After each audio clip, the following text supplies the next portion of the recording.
Yaxshimiz aka, charchamaysiz. Bir minut vaqt so'raman. Qarshidan eng yaxshi ko'proq kuzatadigan blogeringiz kim? Mirzoqjon. Mirzoqjon, ha? Bo'ldi, hozir telefon qilib beraman. Agarda 1 minutdan ko'p gaplashib bera olsangiz, 100 ming so'm pul beraman. Seriyozmi? Seriyoz. Bo'ldi. Alo. Allo, Arsen. Allo, assalomu alaykum. Alaykum assalom, so'raman. Mirzoqjon aka, zo'rmisiz? Nima qilaqsan?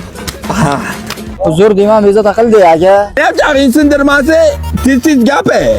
Ha, bir muxlisizman aka. Jannatim akam. Reklama bo'yicha telefon qilyapman aka. Vaqtingiz bormi gaplashishga? Avitdan keyin bo'shaganmiz ana. Reklama qilib berish kerak akajon. Birinchi kundan ipladim, men iplolmayman deb o'yladim. Men chorvachilik bilan shug'ullanayotgandim. Men qassoblar go'sht tarqatamizda. Qattiq razor bilan, hozir qattiq razor bilan. Jag'ini gitidan qo'rqaman. Qo'ylar, ho'kizlar borchida shularni bir reklama qilib berasizmi dedim. Qassoblar tanishishga shu o'tkazishimiz kerak aka. Kaltakiza Kazimiro, rahmatama. Hop hopga.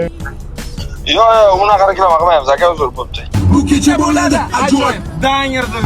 Minutdan ko'p gaplashib bera olganingiz uchun 100 ming so'm yutib oldingiz. Aka, charchamaysiz. Sog' bo'ling akajon.